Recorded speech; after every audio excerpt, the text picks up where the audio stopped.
اللہ سبحانہ وتعالیٰ نے ہمیں پیدا کیا اور ہمیں بتا دیا کہ یہ زندگی جو میں نے تمہیں دی ہے یہ اس لیے ہے کہ تمہارا امتحان لے کے دیکھا جائے کہ تم میں سے کون اچھے کام کرتا ہے، کس کا عمل اچھا ہے۔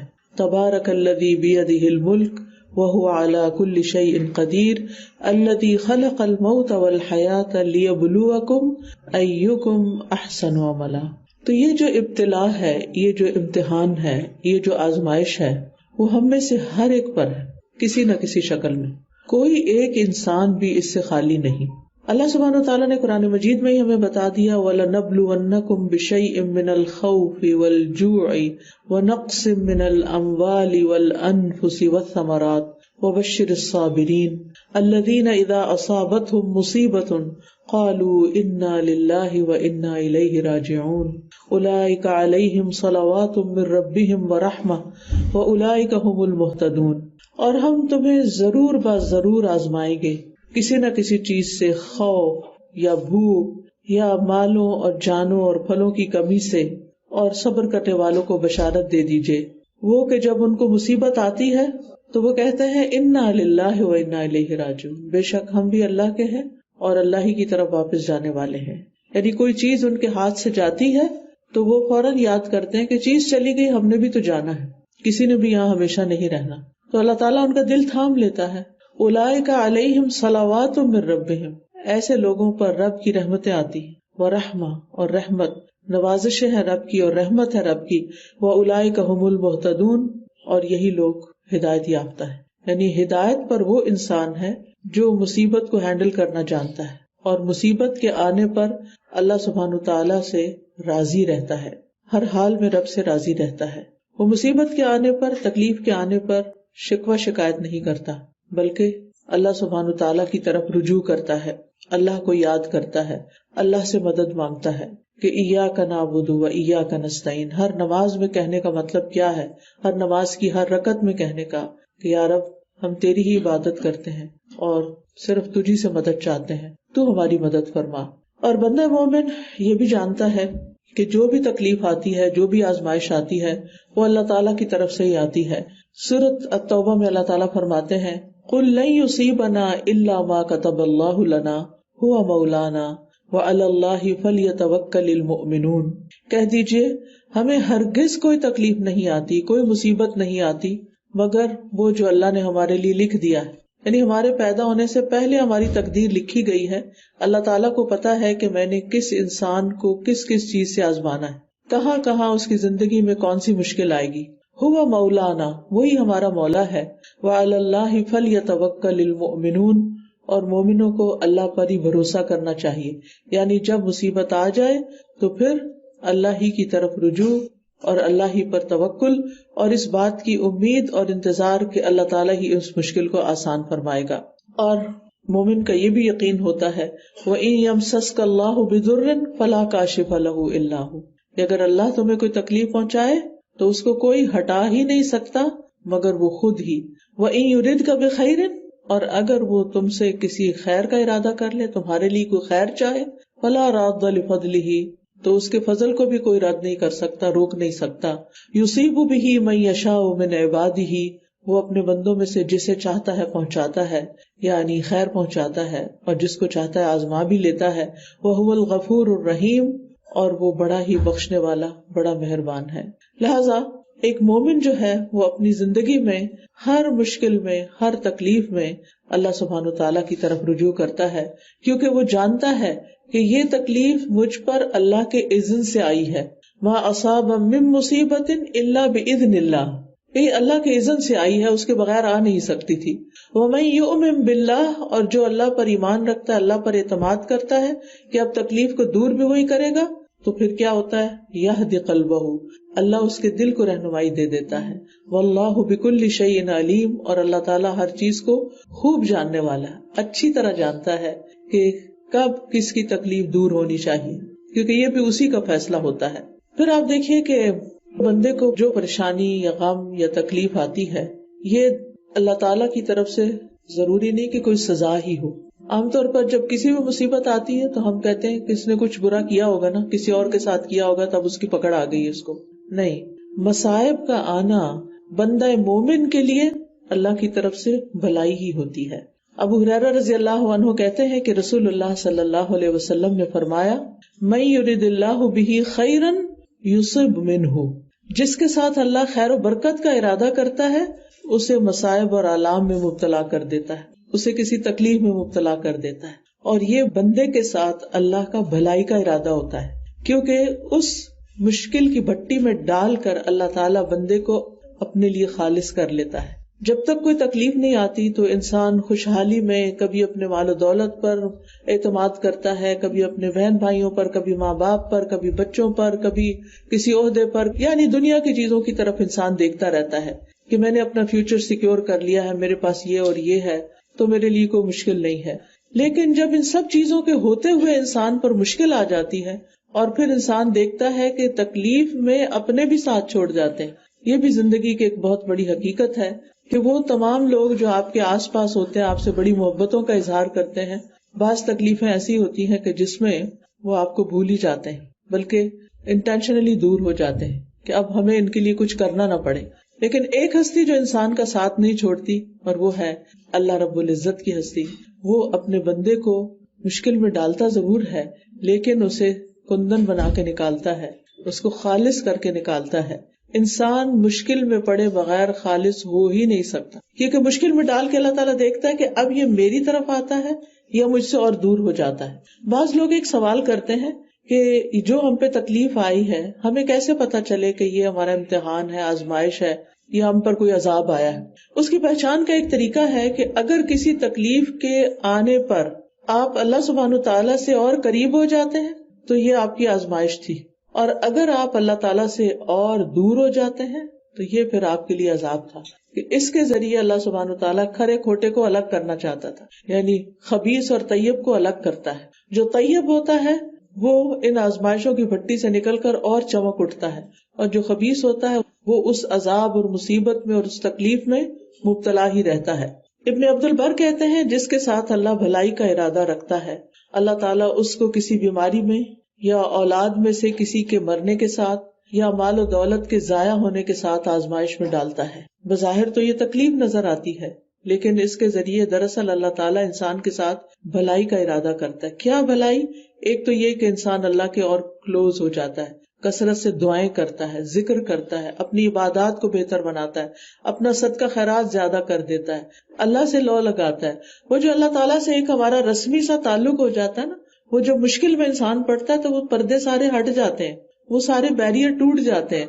پھر اللہ تعالیٰ کے ساتھ انسان کو ایک دل کا تعلق محسوس ہوتا ہے، اور پھر اس کے ساتھ ساتھ نیکیاں لکھی جاتی ہیں جس پر اس نے عمل نہیں کیا ہوتا، جو نیکیاں اس نے نہیں کی ہوتی، اور اس سے اللہ تعالیٰ ایسے گناہوں کو دور کر دیتا ہے، اس کو معاف کر دیتا ہے، اس کو بخش دیتا ہے جن گناہوں کا اس نے ارتکاب کیا ہوتا ہے. بعض اوقات اللہ سبحانہ تعالیٰ کے ہاں ایک بندے کا بڑا اونچا مقام ہوتا ہے لیکن وہ اپنے اعمال سے وہاں تک پہنچ نہیں رہا ہوتا، تو اللہ تعالیٰ کسی مشکل میں ڈالتا ہے تاکہ بندہ اس ہائر رینک پر جا پہنچے.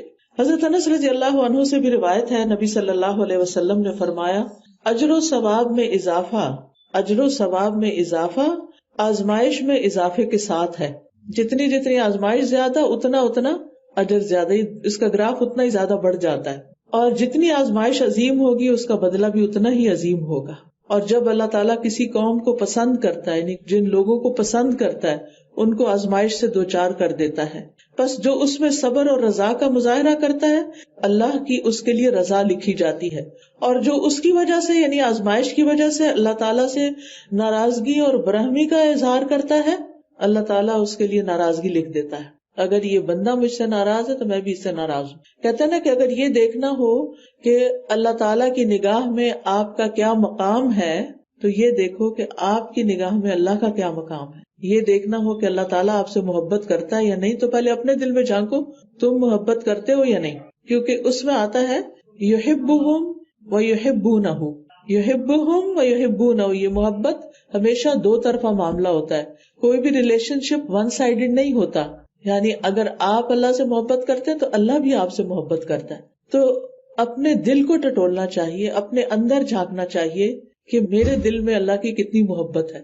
اور جب آزمائش آتی ہے تو اس وقت اور زیادہ امتحان ہو جاتا ہے محبت کا درجہ کتنا ہے. کیونکہ جب نعمتیں ملتی ہیں انسان شکر کرتا ہے تو وہ محبت بھی انسان کو کسی نہ کسی درجے میں محسوس ہوتی ہے. لیکن جب تکلیف آتی ہے تو اس تکلیف کے وقت پھر انسان کا حال اصل میں پہچاننے کے لائق ہوتا ہے کہ انسان دیکھے کہ وہ کہاں کھڑا ہے.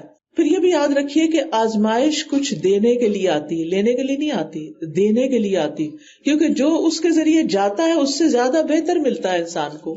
ابو ہریرہ کہتے ہیں کہ رسول اللہ صلی اللہ علیہ وسلم نے فرمایا، مومن مرد اور مومن عورت کی جان، اولاد اور مال میں آزمائشیں آتی رہتی ہیں. یہ مومنوں کے لیے لکھ ہی دیا گیا. جو ایمان لائے گا اس کا امتحان ہوگا کہ یہ اپنے ایمان لانے میں کتنا سچا ہے.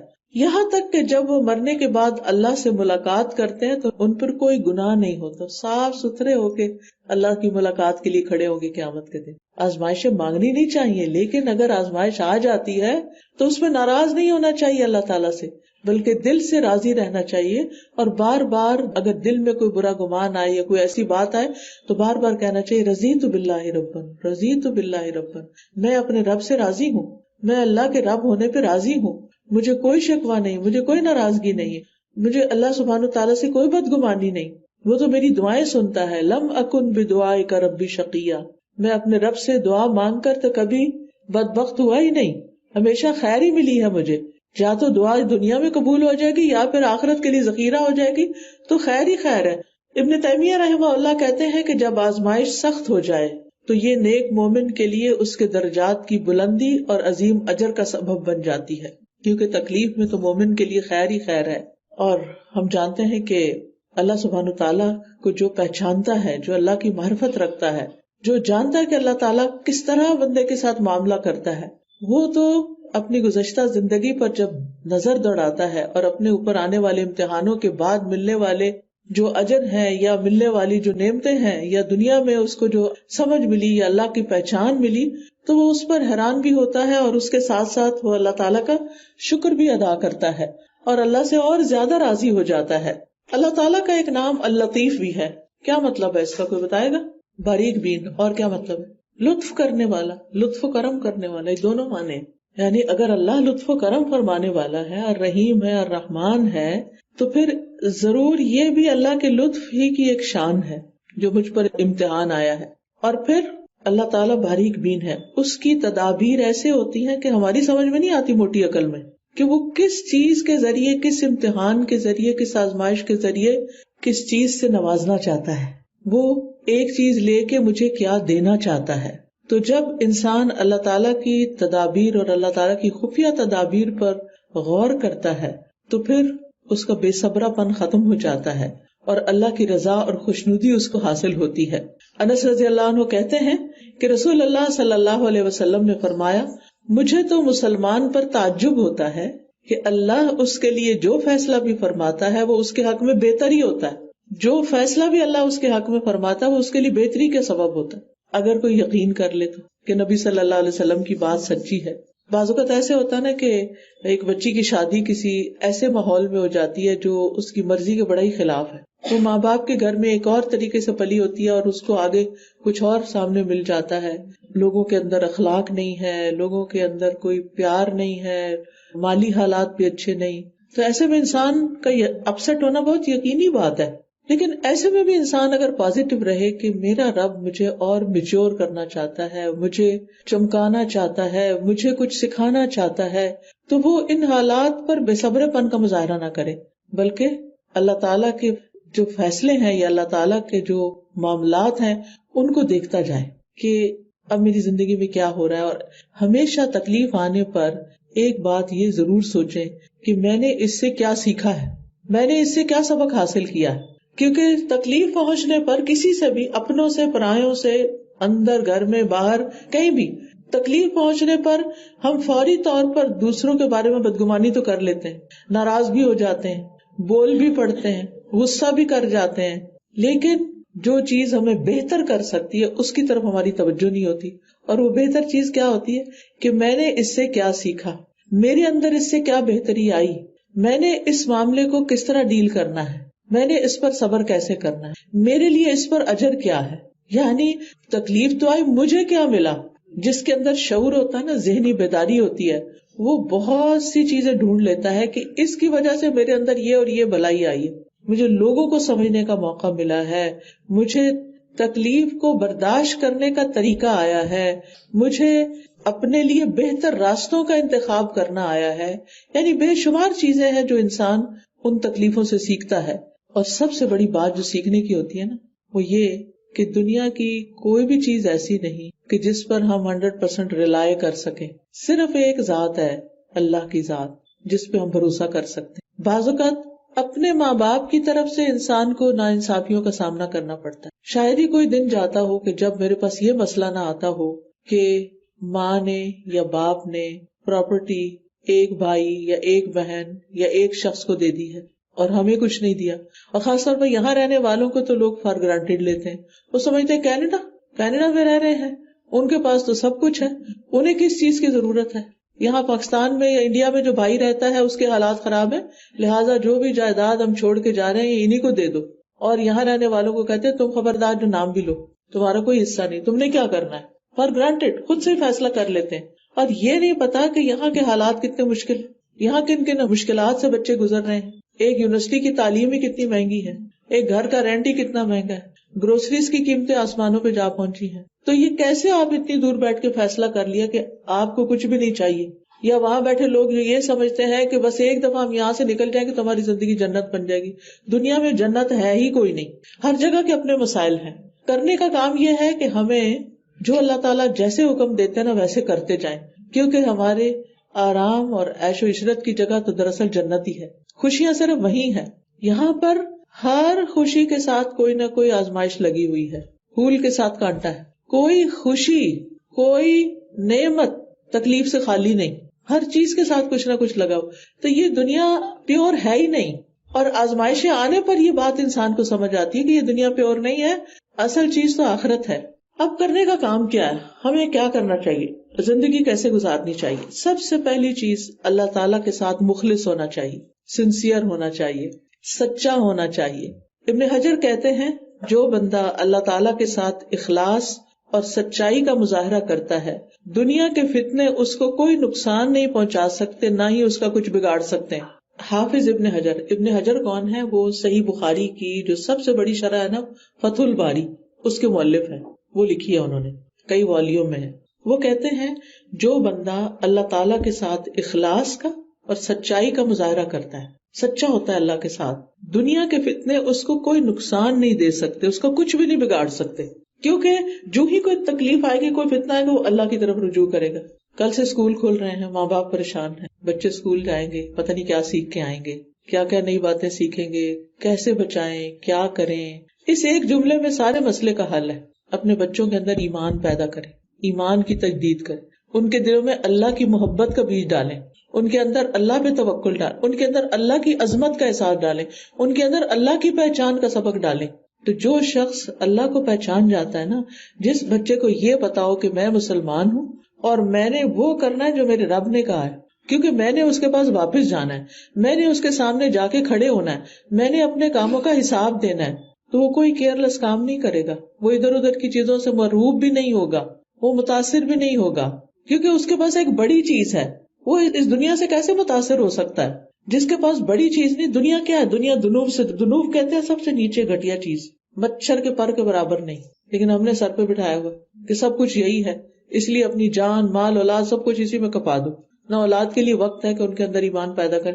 وہ اسلامی اسکول بھیج دیا ہے نا، وہ سکھا دیں گے، ٹھیک ہے، وہ تو اپنی طرف سے کوشش کر رہے ہیں، لیکن جو ماں دے سکتی ہے نا وہ کوئی بھی نہیں دے سکتا. ماں جس پیار کے ساتھ، جس محبت کے ساتھ، جس اخلاص کے ساتھ، ہمدردی کے ساتھ بچے کو اللہ کی محبت دے گی. ہونا تو یہ چاہیے تھا کہ آپ کے دودھ کے ساتھ ہی بچے کے اندر وہ گھٹی میں پڑ جاتی اس کے، اور آپ اس کو لوریاں بھی دیتی تو اللہ کی محبت کی دیتی. لیکن چلو وہ وقت گزر گیا، ابھی بھی دور نہیں.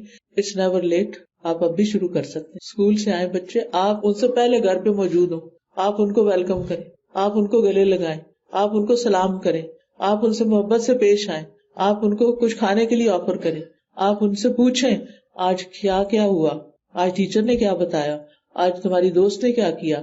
اور جو وہ بتائے، اتنا اعتماد تو دے نا بچے کو کہ وہ اپنے دل کی بات آپ سے کر سکے. جو وہ بتائے پھر اس کا رخ موڑے اللہ کی طرف. چلو تم اللہ سے دعا کرو, چلو پتا کرو کہ اللہ تعالیٰ کیا کہتے ہیں اس کیس میں. اچھا کون بڑا ہے, اللہ بڑا ہے یا تمہاری ٹیچر بڑی ہے یا تمہاری دوست بڑی ہے یا تمہارا اپنا نفس بڑا ہے؟ کون بڑا ہے؟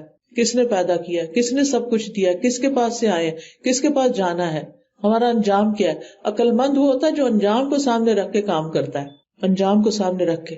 جب ہم انجام کو سامنے نہیں رکھتے نا تو پھر بڑی مشکلات ہو جاتی. پچھلے ہفتے میں ایک گیدرنگ تھی تو وہاں پر ایک ڈاکٹر ہیں, ڈاکٹر نگہت, شاید آپ بھی جانتے ہیں ان کو. انہوں نے ایک میت کو غسل دیا اور یہ ان کا فرسٹ ہینڈ ایکسپیرینس تھا. جس مسجد میں دیا ہوگا اس مسجد سے کسی نے رابطہ کیا کہ ایک بچی ہے جس کو غسل دینا ہے. جب وہ غسل کے لیے لائے گی تو اس کے ساتھ کوئی بھی نہیں تھا, نہ اس کے ماں باپ, نہ اس کے دوست, یعنی کوئی بھی نہیں, all alone by her self. اور وہ مورچری میں کئی مہینوں سے رکھی ہوئی تھی. کیوں؟ 2-3 وجوہات کی بنا پر. نمبر 1 تو یہ کہ کوئی اس کو اون نہیں کر رہا تھا, یعنی پتا تو کرنا تھا نا وارث کون ہے, تو کوئی بھی نہیں. نمبر 2 یہ کہ اس نے اپنا جینڈر چینج کیا تھا, تو فتویٰ آنے میں دیر ہو رہی تھی کہ اس کو مرد غسل دیں کہ عورت دیں. پھر یہ کہ مسلم ہے یا نہیں, تو نام سے پتا کیا گیا, اس کے نام سے پتا کیا گیا کہ اس کی جو اوریجنل جینڈر تھی وہ فیمیل تھی اور یہ مسلمان تھی, لہٰذا مسجد والے غسل دیں گے اور مسلمانوں کے قبرستان میں دفن ہوگی اور عورتیں غسل دیں گی. فتویٰ آیا, پھر اس کو غسل دیا گیا, اور جب غسل انہوں نے دیا, ویسے تو کسی میت کا کچھ بھی نہیں بتانا چاہیے, لیکن صرف اس لیے کہ سبق حاصل ہو کہ ہم کدھر کو جا رہے ہیں. اس کے جسم پر سرجریز کے اتنے یعنی نشان تھے, اور ظاہر ہے کہ جب جینڈر چینج ہوتا ہے تو کوئی ایزی تو نہیں ہے نا. آپ کو اللہ نے لڑکی پیدا کیا ہے, آپ محسوس کر رہے ہیں کہ آپ لڑکا ہیں, ٹھیک ہے, شیطان ایسے وسوسے ڈال سکتا ہے, یعنی اللہ نے اگر ہمیں سیو کیا ہے تو کچھ لوگ اس آزمائش میں مبتلا ہیں, اور یہ ایک ان کا جینوئن پرابلم ہو سکتا ہے, اس سے ڈینائی نہیں کر سکتے. لیکن اگر کسی کے ساتھ یہ مسئلہ ہو گیا ہے, اور آپ دیکھیں کہ ہمارے کلچر میں بھی پیچھے بھی بیک کو ہم دیکھیں, ایسے میرا پتر ہے, لڑکیوں کو کیا کہہ کے پتر بنایا ہوا ہے. اور ہم بچپن میں چھوٹے ہوتے تھے تو ایک لڑکی جو تھی وہ ہمیشہ لڑکوں والے کپڑے پہنتی تھی, چھوٹے سے تھے, ہم پرائمری اسکول میں تھے, اور وہ میں کھاتا ہوں, میں پیتا ہوں, میں کرتا ہوں. اچھا پچھلے دنوں ایک خاتون آئی, تو وہ میرے سے تھوڑی سی ایج کم و بیش ہوگی, تو وہ ہر چیز میں کہ میں کرتا ہوں. تو میں نے کہا یعنی کیا وجہ ہے, بھول جاتی ہیں یا ان کو اردو نہیں آتی؟ لیکن اردو اوریجن ہے تو اردو کیسے نہیں آتی, اردو باقی ٹھیک تھی. تو پھر مجھے خیال آیا کہ ان بچی کے ساتھ بھی مجھے لگتا ہے کہ ان کا کوئی بھائی شاید نہیں تھا, تو ماں باپ نے ایک بچی کو بیٹا بنا کے اس کی بولی بھی بیٹوں والی کر دی ہوگی. میں حسن زن گمان کر رہی تھی ایسا, چونکہ میں دیکھ چکی تھی بچپن میں. تو ایسی چیزیں ہو سکتی ہیں معاشرے کے اندر, لیکن آپ دیکھیے کہ ہم نے الٹیمیٹلی کہاں جانا ہے, اپنے بچوں کو بتائیں نا کہ الٹیمیٹلی کدھر جانا ہے. اللہ نے پیدا کیا ایک خاص جنس میں, ہم اللہ سے راضی نہیں ہوئے, ہم نے اس کو بدلنے کی کوشش کی, نتیجہ کیا ہوا؟ نہ ہم وہ رہے. اب اللہ کے پاس جا کے کس حیثیت میں ملیں گے کہ ہو ایم آئی, وہ جو آپ نے مجھے پیدا کیا تھا یا وہ جو میں بن گئی تھی. تو اس میں آپ دیکھیے کہ بچوں کو صرف یہ نہیں کہ یہ ٹھیک ہے, یہ غلط ہے, وہ صحیح ہے, وہ فلاں ہے, وہ فلاں, یہ نہیں, اوپر کی باتیں نہیں کریں, بنیاد سے کہ دیکھو ہمارا خالق کون. یہ جو میرا جسم ہے جو بھی, یہ میں نے خود تو نہیں بنایا نا, میں نے تو نہیں بنایا, یہ تو اللہ نے بنایا. مسلمان ہونے کی حیثیت سے اتنا تو ہمارا ایمان ہے, یہ اللہ نے بنایا. اور پھر اللہ سبحانہ وتعالیٰ نے ہمیں ایک خاص مقصد کے لیے پیدا کیا. پھر پیچھے شیطان لگ گیا, اس نے ہمارے دلوں میں وسوسے ڈالے, اس نے ہمارے الٹی پٹیاں پڑھائی, اور پھر ہم اس کے پیچھے لگ گئے.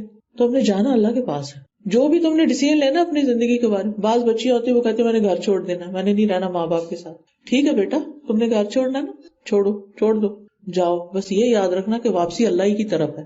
ہر بات میں عقیدہ لے کر آئیں, بچوں کو اوپر سے نہ سمجھائیں کہ پھر یہ نہ کہیں پھر میں تمہاری شکل نہیں دیکھوں گی.